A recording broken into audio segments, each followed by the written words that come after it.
Hello viewers, আসসালামু আলাইকুম। আমি Sylvia and welcome back to my channel. আশা করি সবাই ভালো আছেন। আমার আজকের রান্নাঘরের স্পেশাল আয়োজনে থাকছে চিকেন পপকর্ন। বাচ্চা থেকে বুড়ো সবাই প্রায় চিকেন পপকর্ন পছন্দ করেন। পপকর্ন বলতে সাধারণত ভুট্টার তৈরির পপকর্নের কথাই মাথায় আসে, কিন্তু যুগের উন্নতির সাথে সাথে এখন খাদ্যের দিক থেকেও আমূল পরিবর্তন ঘটেছে। তাই বর্তমানে ভুট্টার পাশাপাশি চিকেন পপকর্নও বেশ জনপ্রিয় হয়ে উঠেছে। তবে এটি খাওয়ার ইচ্ছে হলে সেই দৌড়ে যেতে হয় রেস্টুরেন্ট বা ছোটখাটো খাবারের দোকানে, কিন্তু করোনার প্রাদুর্ভাবের ফলে তাতেও ভাটা পড়েছে। তবে চিন্তার কোনো কারণ নেই, বিকেলের স্ন্যাকে মুচমুচে কিছু খেতে চাইলে বাড়িতেই বানিয়ে ফেলতে পারেন চিকেন পপকর্ন। আর ঘরে থাকা কিছু মশলা ব্যবহার করে এটা তৈরি করা সম্ভব। তাহলে চলুন রেসিপিটি দেখে নিই। প্রথমে হাড় ছাড়া মুরগির মাংস নিয়েছি, আর এখানে 1 কাপ মুরগির মাংস আছে। চিকেনগুলি ছোট ছোট টুকরো করে কেটে নিয়েছি। ভিডিওটি দেখে বুঝতে পেরেছেন কিভাবে কেটেছি।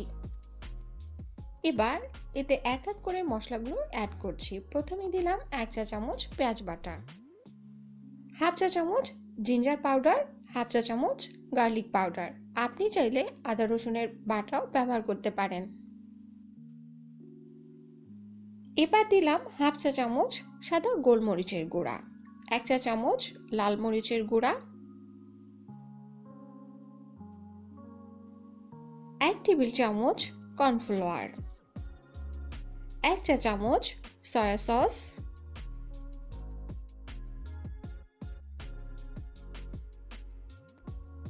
স্বাদমতো লবণ এবং একটি ডিম।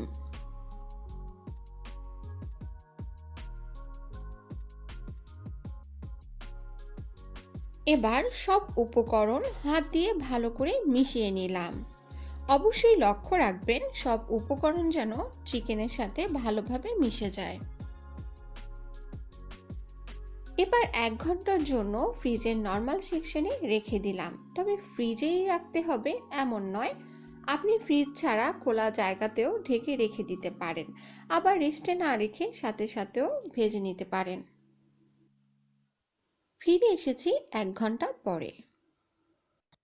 উপকরণের পরিমাণ ডেসক্রিপশন বক্সে দেওয়া থাকবে, প্রয়োজনে দেখে নিতে পারেন। এবার আলাদা একটি পাত্রে নিয়ে নিলাম 1.5 কাপ ব্রেড ক্রাম্বস। আর এই ব্রেড ক্রাম্বস আমি বাড়িতেই তৈরি করেছি। এছাড়া বাজারেও ব্রেড ক্রাম্বস কিনতে পাওয়া যায়। আর বাড়িতে যদি ব্রেড ক্রাম্বস না থাকে তাহলে আপনি ব্রেড ক্রাম্বসের পরিবর্তে ময়দাও ব্যবহার করতে পারেন।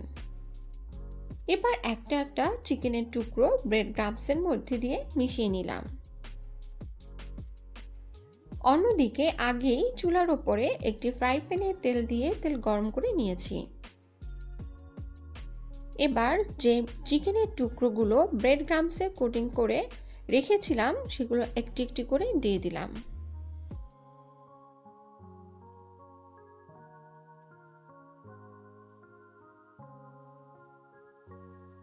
এক পাশ ভাজা হলে অন্য পাশে উল্টিয়ে দিলাম। বেশ কিছুক্ষণ ভাজবেন, বেশি ঘাটাঘাটি করবেন না। মচমচে না হওয়া পর্যন্ত ভালোভাবে ভাজুন, তবে পুড়িয়ে ফেলবেন না। উভয় পাশে ভাজা হলে তুলে নিলাম। বাকি চিকেনের টুকরোগুলো এভাবে আমি ব্রেড ক্রাম্বসের কোটিং করে ভেজে নিয়েছি। ভাজা হয়ে গেলে তেল থেকে ছেঁকে নিয়ে টিস্যু পেপারের ওপর রাখবেন। ব্যাস তৈরি আপনার চিকেন পপকর্ন।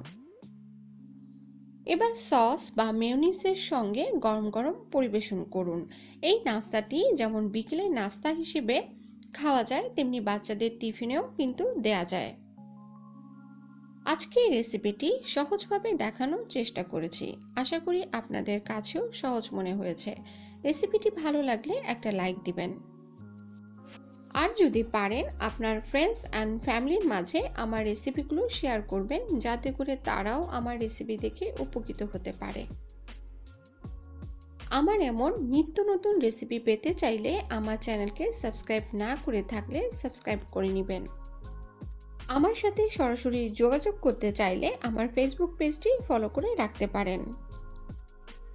আজ তাহলে এই পর্যন্ত। ভালো থাকবেন, সুস্থ থাকবেন। আমার জন্য দোয়া করবেন। আল্লাহ হাফেজ।